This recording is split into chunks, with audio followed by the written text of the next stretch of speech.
Today, I thought I'll talk about the differences in looking into a life situation, especially like challenges and crises, from a higher level of consciousness. If you look at a situation like as we are kids and we're fighting over the toys and we think it's so unfair, and we may be screaming and yelling and with each other, and we're so entrenched in the moments of the conflict. But yet, as the teenager overlooking the matter, he's not quickly jumping in to try to eradicate the situation. The adults looking at it is not that bothered by it. Why? The grandparents are even more relaxed, more chilled, usually, on the actual fight for the toys, because they realize it's part of the growing up process. They realize that as we are younger, we've got our blinkers on. We think the toy and in that moment is what matters. And to them, to the kids, that's experiencing every single emotions in the present rather than having the past and the future. Well, that's all they care about at that moment. So it makes sense for the kids to have the blinkers on rather than like multitasking and having strategies dealing with the past and the future, and if he give it to me in the past and what should I do in the future, and try to work it all out. They just, in this moment, I don't feel great. And that's perfect. So when they have the lower level of awareness, when they've got the blinkers on, it's hard to see the bigger picture. What is the bigger picture? The bigger picture is that in this lifetime, it's more than this toy that you're fighting over. Even if you space it out or condense it within just the next hour, well, there's another toy next to you and another toy that you could play with, and you probably get sick of playing this toy within the next 5 minutes anyway. So does it really matter that you need this right now? Or if you expand it out, well, do I want to play by myself?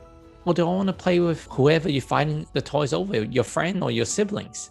And most of the time, they want to play with someone else. So by expanding it out, at the same time, not getting lost in the whole expansion and start creating scenarios. What if I expand it out? What if do I want to play by myself or do I want to play with my friend? I want to play with my friend, but what if my friend started punching me? Because my friend have punched me in the past. That's when they start to get clouded. The past, the future, and the present get lumped in together. What I'm referring to is when you expand it out, on you are the creator. How would you want to create? Do you want to create a world by yourself with love? You would say that it's inclusive. I want to have friends. I want to have other people around me. But if it's exclusive, you say that, oh, well, he may hurt me. I want to just be by myself. And that's based on fear. So if you expand the vision out based on love, when you're raised in your level of consciousness, you're also raised in the love. Why I say typically? Because rising in your level of consciousness does not automatically equate to more love, more happiness, more peace, more harmony, more joy, more unity. And that's what I thought at the time. When you look back at history of Atlantean days, what do we have? We have a very advanced civilization that have telepathic power, and they can communicate with each other, they can move objects, and probably levitate, fly, and all these other goodies as well, and advanced technology as well. But at the same time, group consciousness wasn't at a certain level, and so they started doing certain manipulation of powers and started gearing to more materialistic lifestyle and abandoning the inner lifestyle. So for example, since we've got science, let's gear more towards science and material comforts versus like, whereas before is the technology was as advanced or more towards the material side, it was more the inner being. They started manipulating genes to play with like half man, half animal, those type of stuff and started treating people not necessarily ethically and started having like slaves and all this other stuff. And if you go back to religion, whether it's from Christians, Muslim, Buddhism, etc., as far as my research goes, they all had slaves as well. So why would us that seemingly so holy have slaves and all this other stuff? So my conclusion is consciousness does not always equate to love. When the kid is in that moment of fighting through the toy, it seems like that's their whole world. It revolves around that. But when you rise in your level of consciousness, you can see beyond the microcosm of that situation. You start to see from the bigger picture of how insignificant this situation is with love. And so I want to use an example that came to my awareness. One of my friends is going through a separation, and I haven't shared this with her because from my understanding, based on where she is at right now, she's not ready for it. In the past, through my work with like personal development, they're not ready. Like, let me help that person. Let me jam the information in. Let me try to somehow manipulate the information so it's tastier for them to swallow. But with age, with time, I found that usually that doesn't last. When there's a door, people have to walk through it themselves, or you have to wait till there's a moment they can actually see a door. When there's no door, you forcefully like trying to get them to jump out through the chimney or through the window. It doesn't work. It usually falls in an accident. So going through a separation, and this separation is not one of those like, yeah, we just both fell out of love and it's mutual and we all going through our separate ways and we all like friends. There's a lot of hurt, lie, and deceit that at least she's felt on her side, and what caused disharmony that eventually led to resentment and breakup.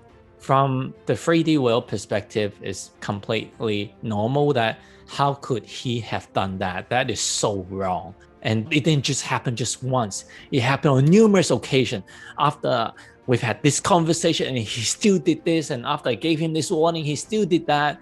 I gave him so many chances, and you add the normal spices on. And especially since we have kids and he did that while we still have kids and yada, yada, yada. And then you probably rationalize it. Well, probably I wasn't that much in love with him in the first place. We kind of like got into this position based on convenience rather than it was really like the love of my life, my soulmates. And you look at our love language, it actually is quite mismatched. You look at our human needs, it's probably not matching it. And it makes a lot of sense that we should not be together. How will you look at it from a high perspective? And this is the message I wanted to share, but because I don't feel that she's ready right now, I haven't shared it. But ultimately, from a spiritual level of looking at it, there's different ways. You are never the victim. You came here to experience life. You came here to experience like duality and polarity, the contrast in life. Without someone like hurting you, you don't really know about love until you learn about what without love is. When you get hurt, you truly understand the depth of love. And usually through how do we awaken? And this show is about awakened soul. How do we awaken?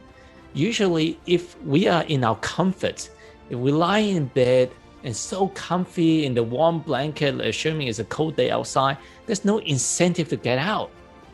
But if there's potentially a threat, you think it's a grizzly bear like knocking on your door and is about to come charging in, or there's a fire burning in your house, there's a conflict that's about to arise, there's war going on outside, gunfire being shot, then you get prompted to jump out of your bed.